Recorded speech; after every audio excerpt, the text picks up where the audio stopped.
Today, Awake Now is happy to have a good friend of mine, Amy Broussard.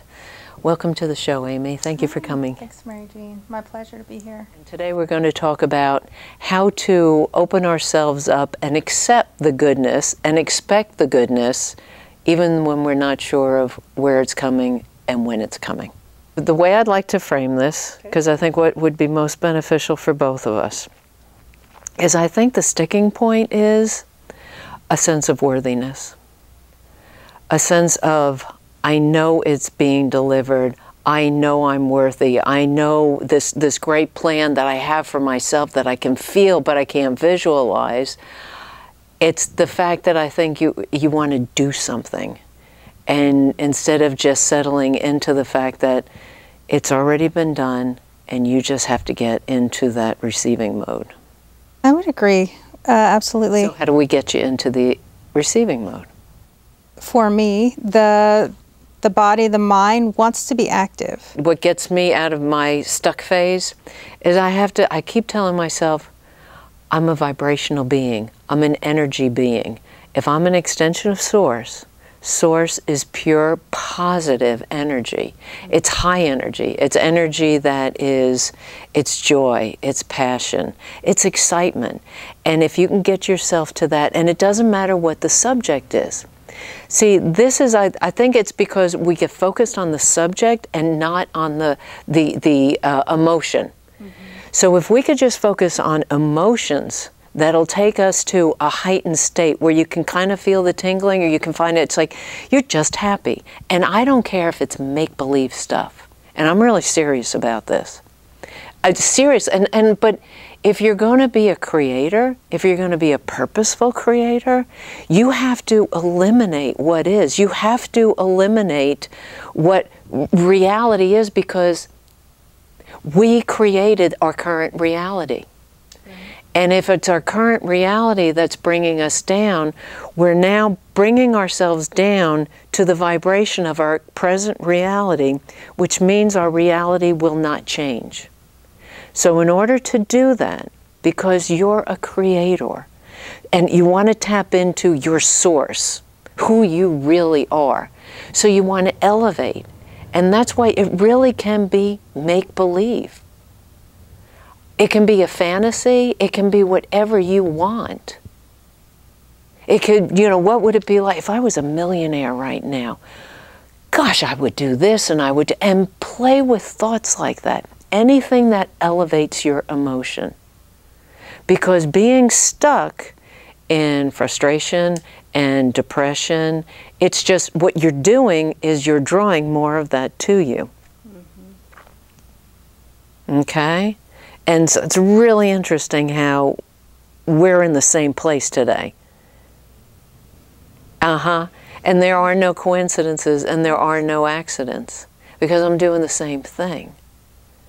But as I talk to you, I'm elevating my emotion. Mm-hmm. And so when you're elevating your emotion, you're elevating your vibration.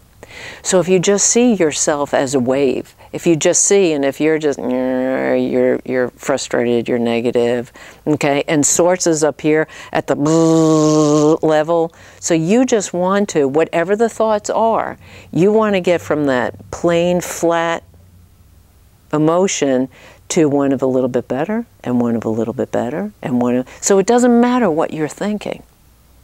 See, the key is just the feeling. It's not the thing. Because if you get to that place of just joy, where you just feel good, the universe is always saying yes to you.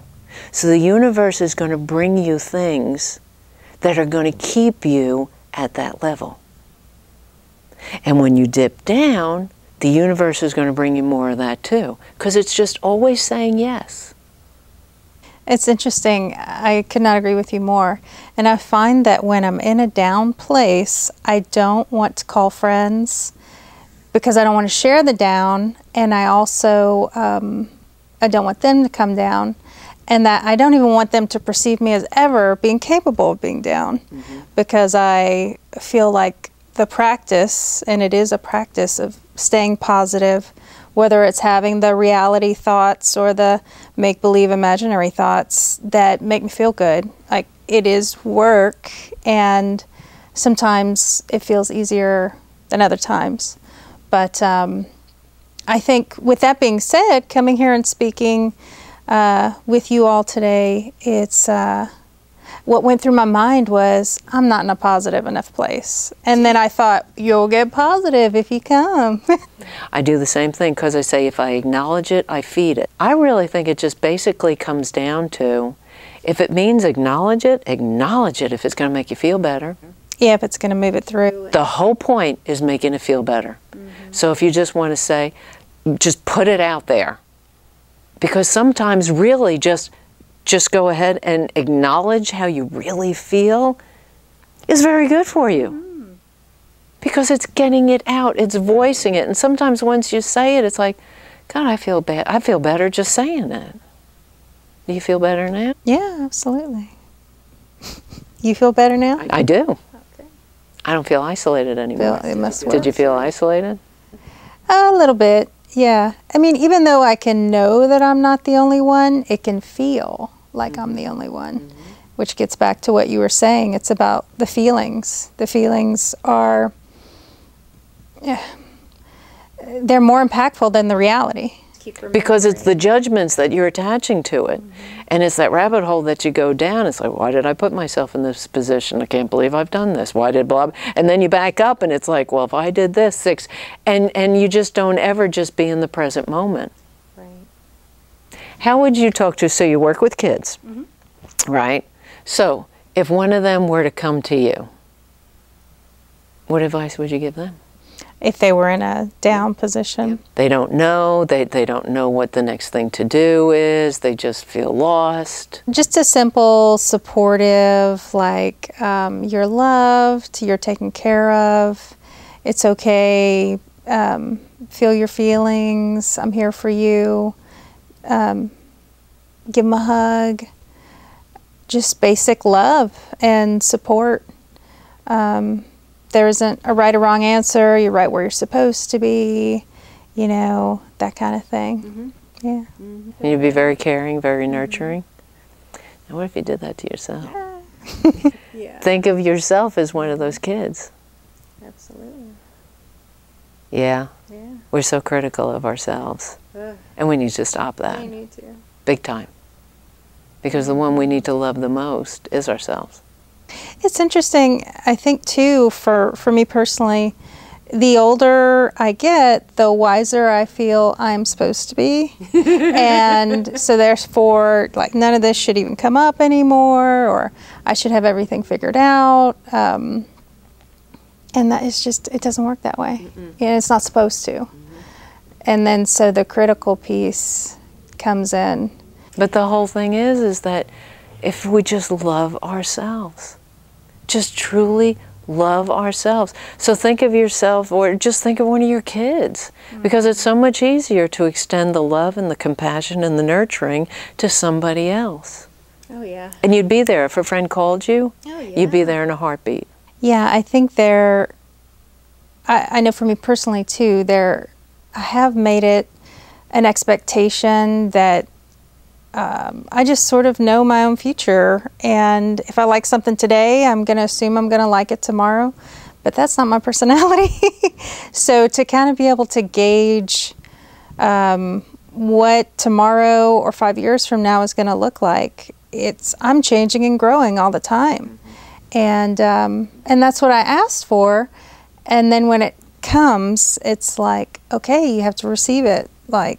And sometimes that means walking through difficult, uncomfortable, unknown times, and just trusting and knowing I'm on the path to what's next, whatever it is. The thing that really settles with me and just makes me feel really warm and really protected, and just, well, first of all, I'm an eternal being, so kind of like, see this, it's kind of like, well, you know, I'm here to play, so I can't fail at anything, right? And if I weren't, so I kind of have to ask myself, what is it do I think is going to make me happy? Because I know a lot of people that have a lot of money, but that didn't make them happy. Or I know somebody that's in a relationship or a long-term relationship, a marriage, and that isn't making them happy. It's all an internal job we all have. And we were never taught to do this as kids. Never. Right? But if you can just kind of know, like look at nature, look at a flower, look at the perfection of that, look at the perfection of your hands, you know, who's breathing you right now, who's beating your heart. And if you could just really just know that you are loved beyond description. That which created a planet, this planet, out of nothing, you're an extension of. And that was all done out of consciousness, out of thought, out of intention. And if you could just wake up, if we could all just wake up and just go, I am loved beyond measure, beyond my imagination. Think about it, if you're an extension of Source, and Source created you out of nothing, this planet out of nothing, what can you do if you just focus on what brings you joy and what you want? You're an extension of that. And that's what the masters tapped into. But we're all masters. And I think the key, because I've tried doing the meditation, I've tried doing it for hours, I've gone and I've done seminars, and it's a temporary high, but I really think the key is if we could just find a way to find that joy and peace, all just by within. Because that's eternal. Then it's never tied to a situation. It's never tied to a job. It's never tied to a relationship. It's never tied to a thing. It's not a car or any of that. The way I'm understanding it is like the simplicity of joy, of the inner, just the being grateful I'm alive today and can breathe this breath and can share space and communicate with other like-minded people, and just all the little details that make up this wonderful life opportunity to be in human form, experiencing all of this. I think that in some ways sounds easy, like we've overcomplicated it by being in American culture, or feeling like we have to achieve things to be worthy, or have a great job, have a great career, relationship, home, all these things on our to-do list. And if I can achieve all these bucket list items, then I've really lived a life worth living. I try to find comfort in the idea that this won't be my only opportunity in human form, so I don't have to get every single thing done. However, the temptation to still drive myself to any length to get these things, I think, will make me happy. But do they bring you joy? It's one thing, are you following your passions? I seem to be passionate about ideas.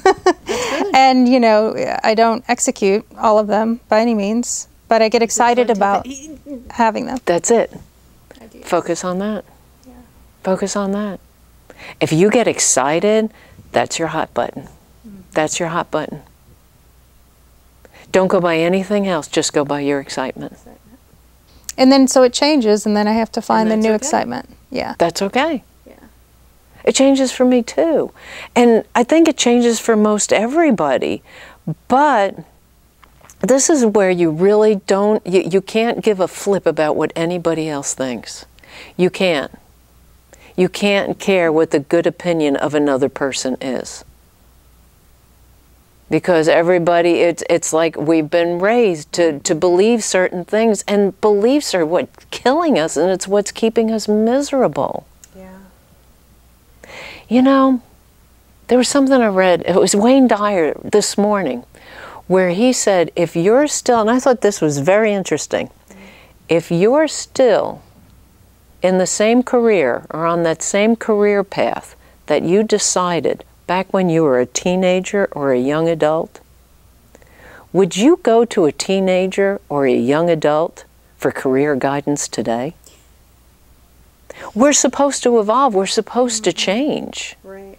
And see, I'm like you. I do something for so long, and because I love it, and you're good at it, and so, or I'm good at it, so I succeed. But then it's like, all of a sudden, it's kind of like, you know, I'm not succeeding quite as much as I was, or the energy isn't there, and I see it, and it's like, okay, got it. What's the next thing? And I'm in that phase of the next thing, and this is probably my 4th or 5th next thing. Right.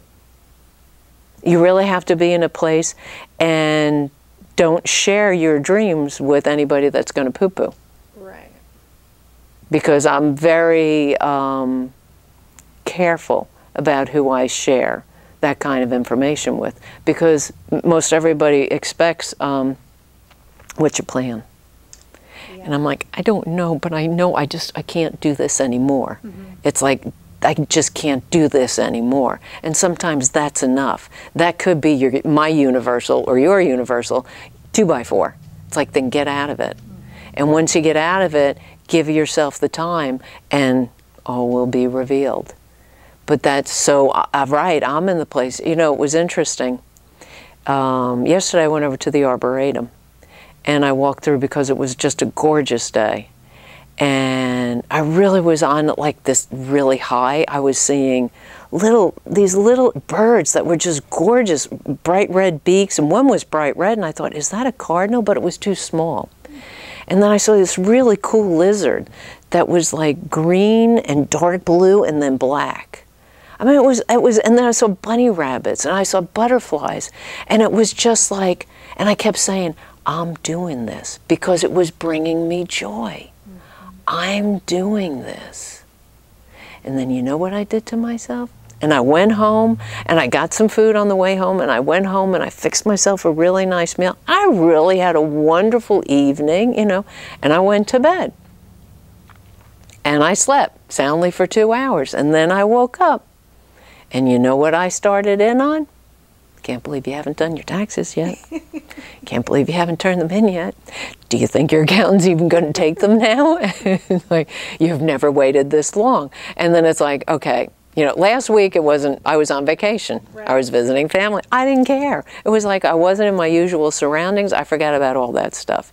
But then it's like all of a sudden I come back, I've done it to myself, I'm in those familiar surroundings, and then all of a sudden, instead of just cutting myself some slack and going, it's okay, I'm going to do it tomorrow. I promise myself, I will do it tomorrow. And then close my eyes and go to sleep, and I didn't. Because then I went back through that, well, if you did this in January, well, if you did this in February, and, you know, and you wouldn't. And so it's like we get into those loops. Yeah. You know, and then it's so interesting how all those other thoughts come in. And I just thought, okay, it was just hours ago that I was pulling butterflies and beautiful little birds to me, and it's like, isn't it so interesting how you flip? But to me, it's a perfect example of what law of attraction is. Oh, absolutely. When I'm in that good place and I'm enjoying it and I'm aware of it, I'm pulling more of it to me. But then I go back down to that other place and I'm aware of it and I'm pulling more of it to me. I got up this morning and I went out and I ran. I haven't run in 6 months.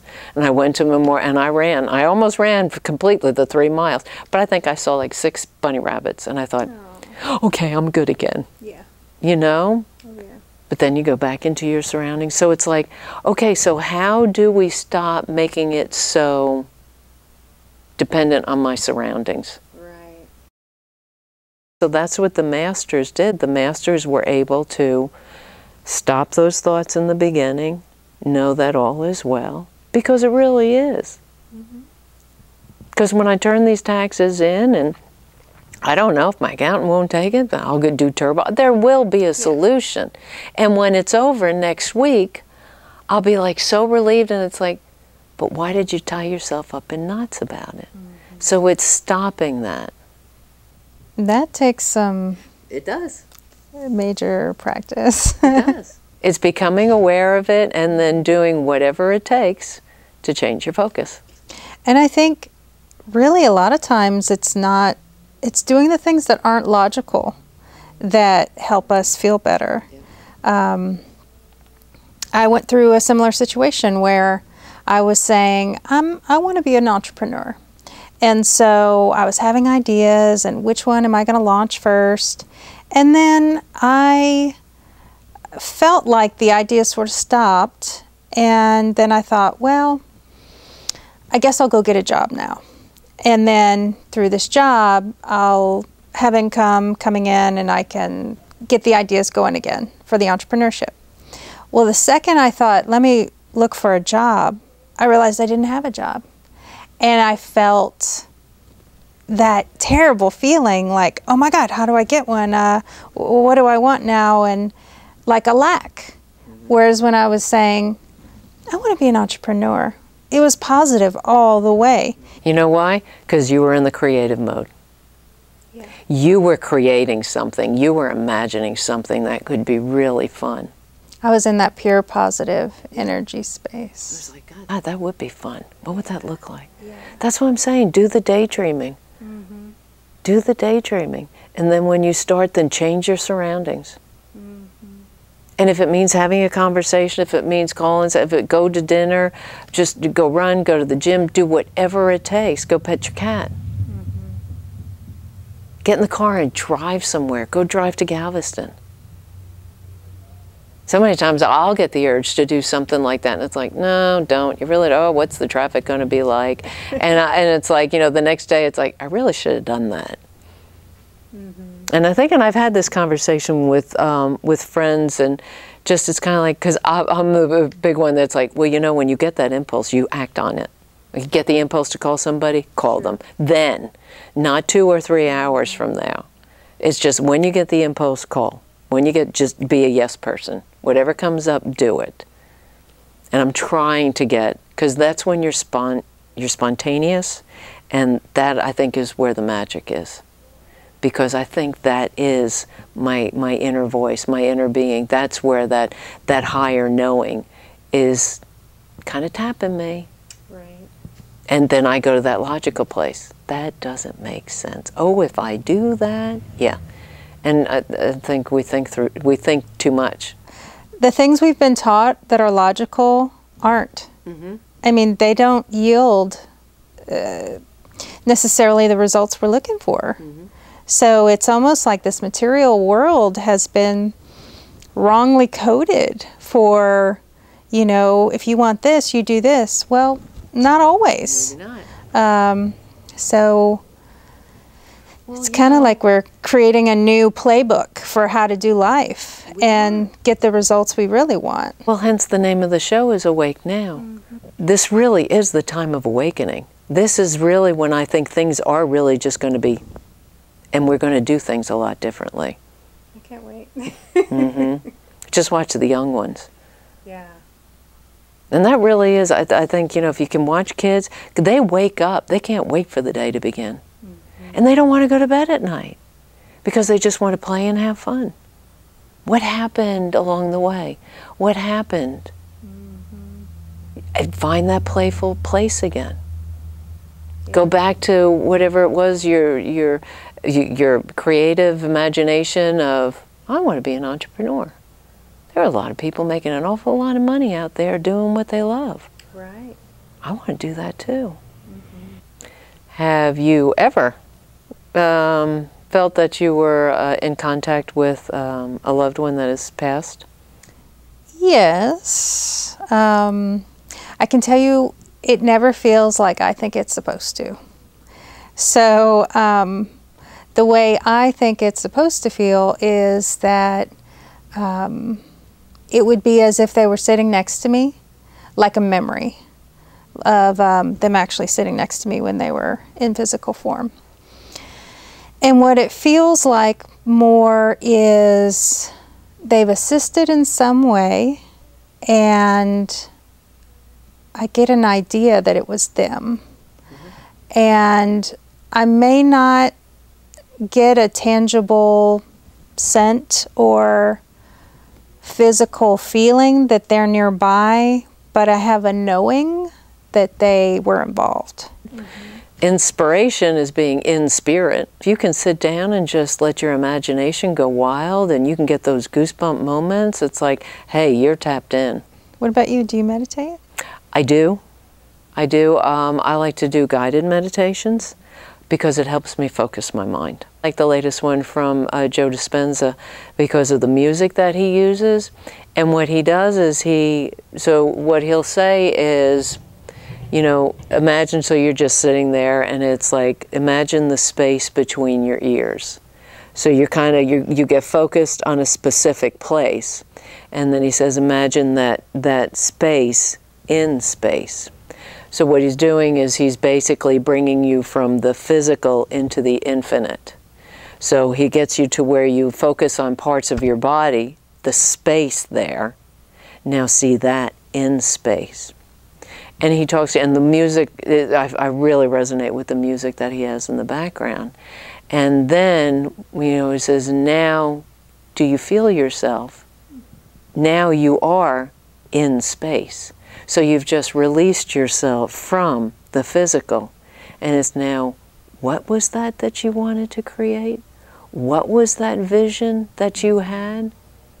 And then the music plays, and then it's like you're not trapped by any place or thing. And it's like you're just there in the infinite space, and then you can just start creating. And I really, really, really enjoy that. But it was a really way to start my day where I was creating something, and then you let it go. Okay. Because you accept that there is an intelligence out there that is taking care of you. And basically you've just kind of given it a blueprint of what you want. And now it's working on it. It's going to bring it to you. I can see how that would set a nice tone. And they also say that when it comes to meditation, a lot of times because we do have very active minds, and they say if you would think of prayer is you speaking to the universe, whereas silence is where you're then receiving. So that's what I'll tell myself when I just kind of, you know, just stay a little too busy, you know, in my head. It's like, maybe you just need to get quiet. Maybe you just need to see if maybe something's going to come in. Thank you very much. Yeah, thank you. I really appreciate you spending the time with us today. My pleasure.